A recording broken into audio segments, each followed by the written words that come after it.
Summer ಹಾಲಿಡೇಸಲ್ಲಿ ಓಡಾಟನೇ ಜಾಸ್ತಿ ಆಗೋಯ್ತು. ಹಾಗಾಗಿ ವೀಡಿಯೋನ ಅವತ್ತಿಂದ ಅವತ್ತು ಹಾಕೋಕ್ಕಾಗಲಿಲ್ಲ. ಸೊ ಹಾಗಾಗಿ ಒಂದೊಂದು ಇವಾಗ ಎಲ್ಲ ಎಡಿಟ್ ಮಾಡಿ ಹಾಕ್ತಾಯಿದ್ದೀನಿ. All welcome back to my mini blog. ನಾನು ಈ ವಿಡಿಯೋ ಶೂಟ್ ಮಾಡಿಕೊಂಡು 15 ಡೇಸ್ ಆಗಿದೆ ಆಲ್ರೆಡಿ. ನಮ್ಮಮ್ಮ ಇದ್ರಲ್ಲ ಆವಾಗ ರಾಜ್ಕುಮಾರ್ ಸಮಾಧಿ ತೋರಿಸೋದಕ್ಕೆ ಅಂತ ಕರ್ಕೊಂಡು ಹೋಗಿದ್ವಿ.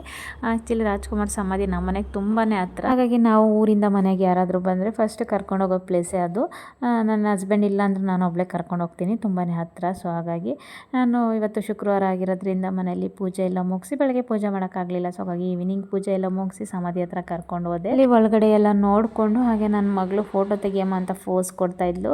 ಹಂಗೆ ತೆಗಿಯಮ್ಮ ಹಿಂಗೆ ತೆಗಿಯಮ್ಮ ಅಂತ ಅಂದ್ಬಿಟ್ಟು ಚೇಂಜ್ ಮಾಡ್ತಾ ಇದ್ಲು ಫೋಸ್ಗಳು. ಅದು ಫೋಟೋ ಎಲ್ಲ ತೆಗೆದು ಒಂದು ರೀಲ್ಸ್ ಮಾಡಿ ನಂತರ ಆಚೆ ಬಂದ್ವಿ. ಪಕ್ಕದಲ್ಲೇ ಅಂಬರೀಶ್ ಸರ್ ಅವ್ರದ್ದು ಸಮಾಧಿ ಇದೆ, ಅದನ್ನು ನೋಡೋಣ ಅಂತ ಹೋದ್ವಿ. ಅಷ್ಟೊತ್ತಿಗೆ ಗೇಟ್ ಕ್ಲೋಸ್ ಆಗೋಯ್ತು, ಅದು ನೋಡೋಕ್ಕಾಗಲಿಲ್ಲ. ಅಲ್ಲಿಂದ ಬರ್ತಾ ಅಂದವೇ ಮನೆ ಹತ್ರ ಒಂದು ಬಂದಮ್ಮ ದೇವಿ ದೇವಸ್ಥಾನ ಇದೆ, ದೇವಸ್ಥಾನ ದರ್ಶನ ಮುಗಿಸ್ಕೊಂಡು ಮನೆಗೆ ಬಂದ್ವಿ.